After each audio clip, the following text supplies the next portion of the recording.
Hello my friends, I'm Rick and this is your seat at the table, and we are still looking at Cycle 12, A Game Not Traveled. And so one of the things I did in the about 5 cycles back was I tasked my research development lab to research the gargantuan fauna and fauna that had been discovered during my exploration phase of the planet. And so research and development allows you to do a number of things, and it allows you to tap certain stuff. So by rights, you should have very basic information on plants and animals. If you want more, you should then research them to find out what their values are, what their stats are, and things like this. It's a matter of how you want to set it up. There's several ways of doing this. One is to create a field research team. I'm looking at setting something up like that for my health and sciences ministry for researching. In this case, I need them to go to the swamp planet and to take samples of the air there and figure out why my xeno scouts died. And the other one would be to send them to field with the right kind of support to do research in the field. It's the same scenario. So the allows you to flesh things out, and there's a value in it. So I've already did the gargantuan fauna, and whether or not that one played before this one, I can't tell you, because I don't track things as good as I should, right? So in this case, I guess I did screw up when I did the last one, because I didn't go and do the research success roll. So in the case of this, I want to find out if I was successful for that gargantuan fauna. 64 is maybe. Right, so we're looking at the regular fauna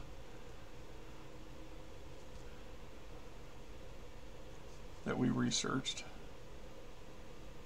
So let's see, we got it here. 25. Okay, so the research turned out to be nothing. But, you know, just for shits and giggles, we're going to say it was successful. Alright, so one of the things we're going to do is we're going to go and roll up our stats and states for this thing. Alright, and then we'll go back to this section. So we want to create the creature itself, so we're going to see random characteristic chart, and 8 is aquatic, so this thing's aquatic.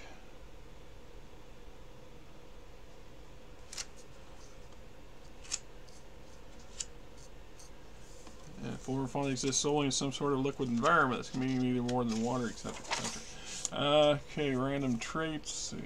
We got that. Aquatic.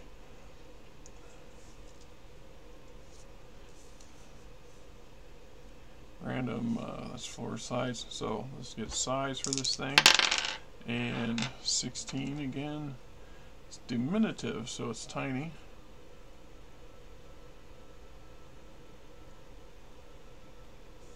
Means 0.02 to 0.09 meters, and 1 to 4 kilograms. Ask me we do the exotic nature, environmental needs, and dimensions of the flora and fauna. And it has half a body point, so BP is 0.5. And skin hides in natural armor. So 87, it's heavily armored. It's a heavily armored thing.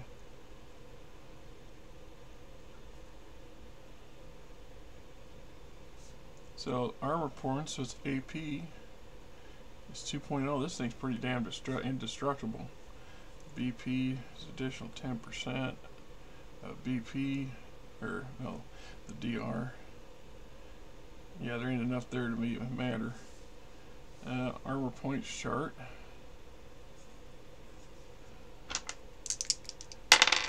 So 57. So it's 2.6 armor, but it's the check this times its size. So its size here is, we go rounded to, let's just say it's 0.09 meters. So we're going to go, what is that? It initially has 2 plus And I roll 51. 2.5 equals 4.5, and we divide it by the size. Oh, 9. So is it? All right. That ain't right. Yeah, 4.9 divided by 4.9 divided by 0.9. That's better. So its actual AP is only about 0.54. So if you want to round it up, it's a well, it's to be rounded down, it'd be a 0.5. It doesn't matter.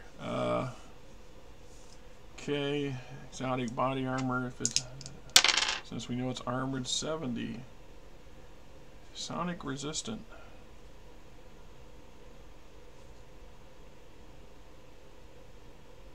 That's interesting.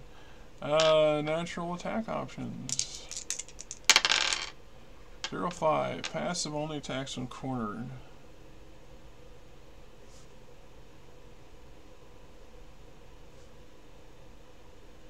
Otherwise, the thing will leave you alone if you leave it alone, right? Natural weapons and damage. Well, I ain't gonna fret that at the moment.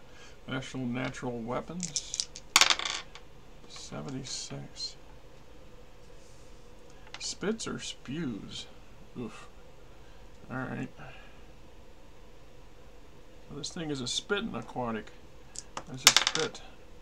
5. Spits fire? That's kind of weird. A fish that spits fire. Or an aquatic thing that spits fire. That's just, alright, so let's see if there's venom and poison. It says diminutive, add plus 50 for diminutive. So anyway, 68.50, that's 100. So this thing's venomous.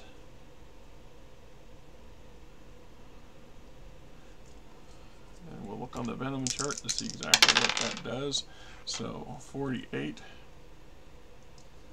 says make a roll on a stun chart. So if this thing bites you, I guess, inflicts its venom on you, it'll stun you and burn you, turn you to a toaster, I guess. I don't know. Poison choice, foodstuffs. Is this thing edible? 95. Produces fruit, nuts, or milk. What? Well, that'll make eggs.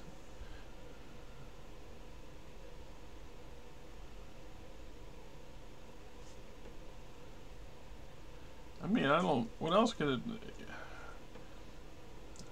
it's kind of an aquatic thing. It's not going to have fruit or nuts or nothing like that. I mean, the only thing it could, in my mind, I suppose it could produce some kind of edible liquid. I don't know. I just go by eggs for the moment. I mean, it's just one of those things where you gotta go, really? Let's see. Is this thing clever or smart? I don't really envision it as being that, but we'll go ahead and roll for fun. 85. It is pet smart, right? That is weird. So something about yay big to potentially, you know, up to a foot in length, 0.9 meters. That was 0.9 meters. Jesus, almost 2.5, almost 3 feet. From a half a foot to 3 feet. And it's aquatic. It spits fire. And it has a venom that will stun you. Produces edible eggs. And it's pet smart. Right. Let's see if it can be domesticated. Because aquatic could still be amphibian, although amphibian usually pulls up on that chart on its own. So 11. No, it cannot be domesticated.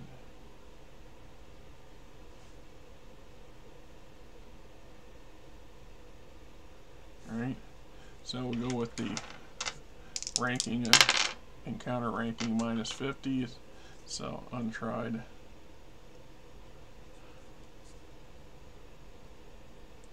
And then we're going to go and see what kind of random numbers encountered. And 11 is a loner. Okay. A lot of loners on this planet. Cells, place, names, behaviors, camouflages. This thing camouflage. You got camouflage. 51. No camouflage. So aquatic traits.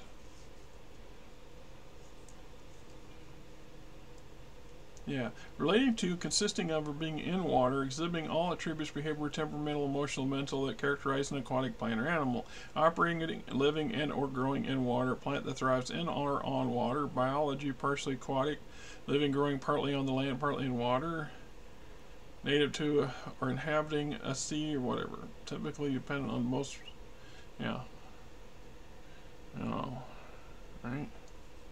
Woof. I gotta give some thought to that one because I'm not sure what that would be. But I do know we get to go back here and go ahead and do, and we're going to proceed as if this was a successful research roll. So a failed research roll means you've researched this thing and your people found out nothing. So you could choose to spend another 5 cycles and just keep researching this thing over and over again until somebody figures something out. Or you can just cut loss and say, okay, obviously there's nothing of significant value outside of the statistics that we understand and know. But what we're looking for things is that can be utilized as products in the manufacturing process, or a luxury item that can be exported and exploited and things like this. That's kind of what we were shooting for. So in this case, exotic fauna. Roll only once on a specific effects chart, not all 3, i.e. flora or fauna or mineral. So in this case, we know it's a fauna, so we're going to roll on this and see what this comes up as. And 54 is an exotic pet that cannot be domesticated. That don't make sense.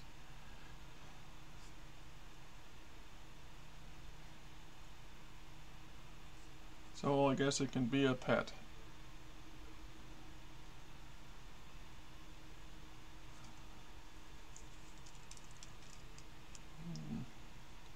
And then we have several other miners charts here. So let's see, increasing temporary effects achieved on level of tech manufacturing, gear research.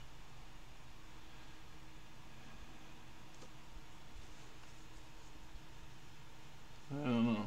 Alright. So down here on this, so it says 0 or O value modifier. So there's just a value modifier. So it's not, can't produce any luxury goods out of it. The whole thing is just based on it being the thing itself is, I guess it can be a curiosity. I don't know, right? Value modifier. So 13.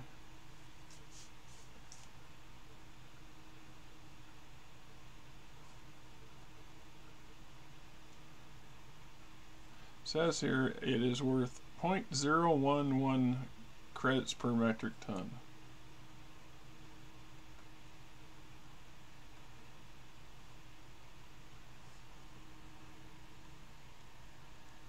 So if I was to ship off a ton of these damn things, 10 or 15 of them, I'm going to get a base of 0.011, and then there's whatever market modifiers that come up. So it's not really a very valuable item, you know, as an export item.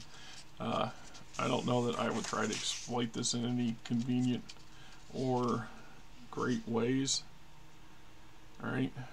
Because we goes into here, we talk about gemstones, exotic properties, producing your exotic discovery, doses versus units, manufacturing perfume, breeding, domesticating, trading organic transports, re-engineering and developing custom weapons and gear. So potentially, for example, we go back to the gargantuan. Well, this one here too, I guess, matter how you want to look at it. If I choose to have my R&D research a way to weaponize the venom that comes out of this thing, or the excretions that come out of the gargantuan thing, and use them to make some kind of chemical process or an item. Potentially, I could find a way to apply their stun effects to a weapon or some kind of item that I can use, let my spies use. I don't know, a glove that oozes the same crap that these things ooze, or something of that nature. If you really got the exotic wherewithal to do it, and the resources and all the bells and whistles come together in just a way, potentially you could find a way to harvest the organs out of one of these things and implant them in a person and see how that works. I mean, can you, you know. So we give them some examples of things like that here. And all right,